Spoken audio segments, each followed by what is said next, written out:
Croeso nôl ato ni I weld y broses o ddewis cystadleuwyr ar gyfer Cariad iaith eleni.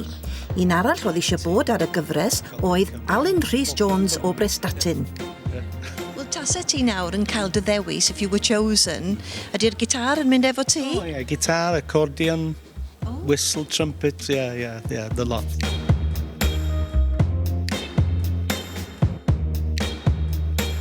We used to speak Welsh when pan o'n I plentyn bach efo fy nain. Oedd hi ddim yn siarad Saesneg yn iawn. Ond pan oedd hi marw, teulu wedi gorffen efo siarad Cymraeg adael. It's very sad. I find myself carrying a ball and chain of shame all my life, so I'm glad to be addressing that problem now. Dyma Stacey Brewster, sy'n 25 oed ac eisiau bod yn ddwyieithog, bilingual. Dwi'n gweithio ganolfan Millennium Cymru. Swydd o datblygu, dwi.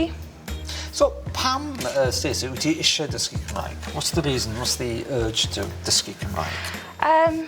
For my career, really. I'm quite keen to stay in Wales and I work in a fundraising role. So, for me, that was one of the main reasons. And I work in a very sort of bilingual environment. Right. So, I'm keen to kind of join in on those conversations as well. Athrawes fwdaidd ac awdures ydy Nodsyn sy'n gwneud cwrs canolradd yng Nghaerdydd. O ble ti'n dod yn reiddiol? O ble wyt ti'n dod? Canolbarth Lloegr. Dwi'n Saesnes. O le mae'r enw Nodsyn? Ydy bwdiaeth, enw bwdiaeth. Tibetaidd, ie? Tibetaidd. A beth mae'n olygu? What does it mean? Nodsyn means jewel holder and Pamo means heroine. Or warrioress. Something to live up to. Peter, ti sy'n nesa, you're next. Sut wyt ti'n teimlo? Dwi'n teimlo yn iawn, dim problem. Hyderus, confident. Nag e. Doctor ydy Peter ac mae o wedi gwneud cwrs Cymraeg gyda'r brifysgol agored. Mae'n pwysig gyda fi dysgu Cymraeg gyda gwaith enghraifft.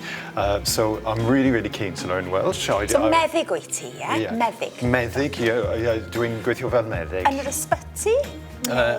Nag e.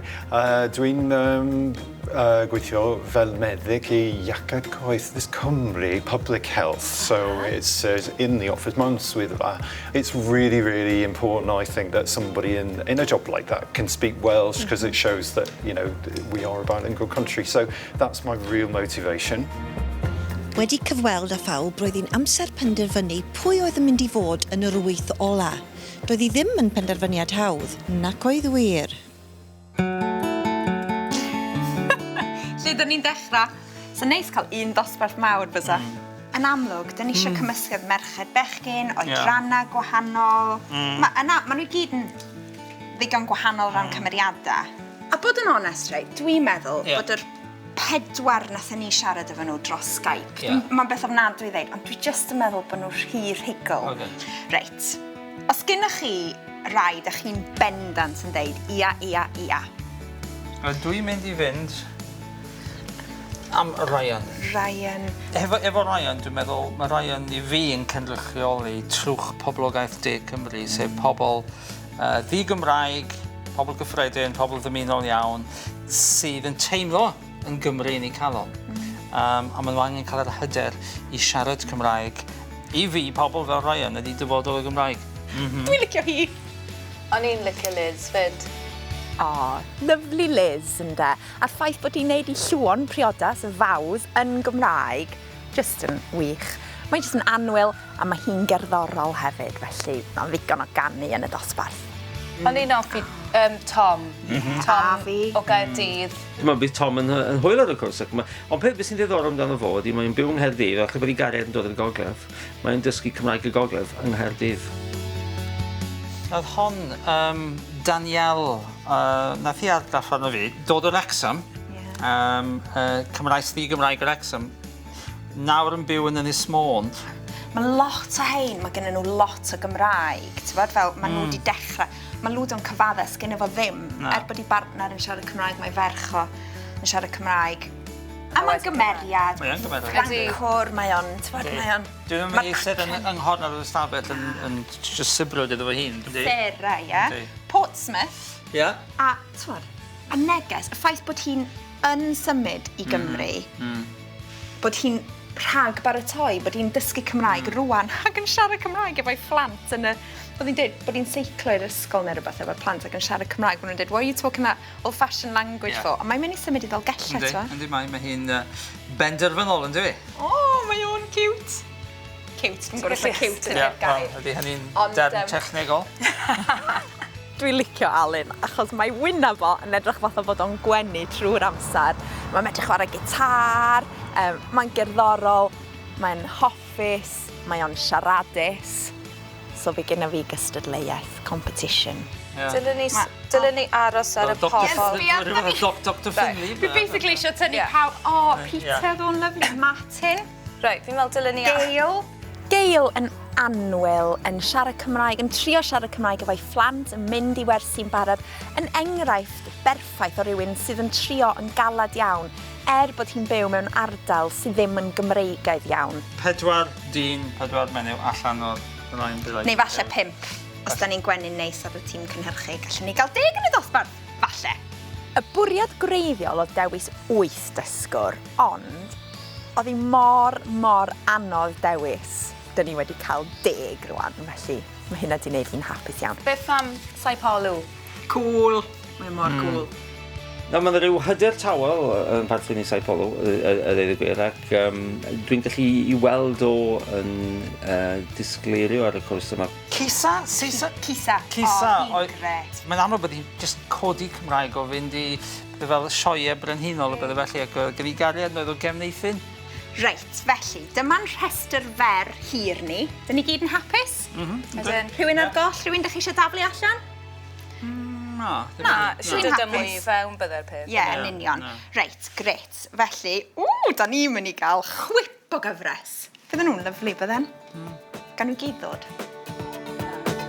Felly dyma nhw y 10 sydd wedi ennill lle ar y gyfres. Sarah Hattle, Ludo Diemegard, Sai Polu-Uhi, Tom Workman, Gail Lister, Ryan Quick, Liz Roberts, Danielle Thomas, Kisa Bosi ac Alun Rhys Jones. Llongyfarchiadau mawr iddyn nhw. Ac ar ôl dewis y 10, cyfle I gael sgwrs efo Ioan a'r Ddwynia. Pa mor anodd oedd I ddewis? Wir yn anodd yn doedd.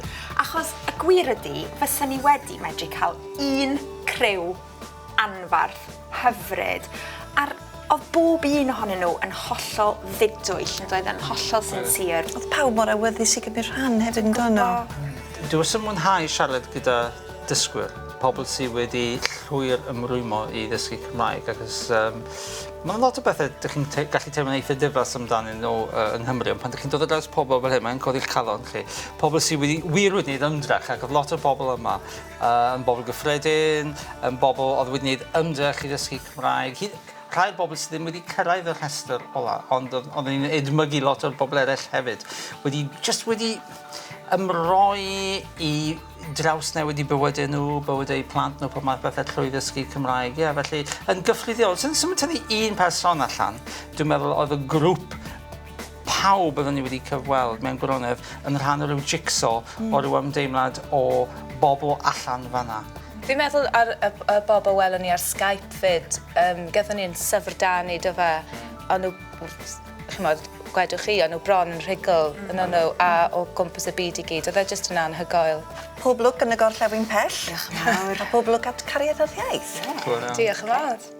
Trafeiliais y byd, ei ledau I hyd, pan oedd yn anifanc a tho, bydd glaswellt dros fy llwybrau gyd, cyn delwyf I Gymru nôl. Cyn delwyf I Gymru nôl fy ffrind, cyn delwyf I Gymru nôl, o bydd glaswellt dros fy llwybrau gyd. Wel, dyna ni, llongyfarchiadau mawr iddyn nhw gyd.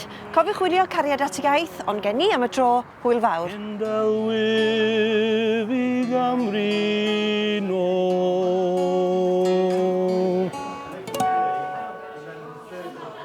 Dyna ni.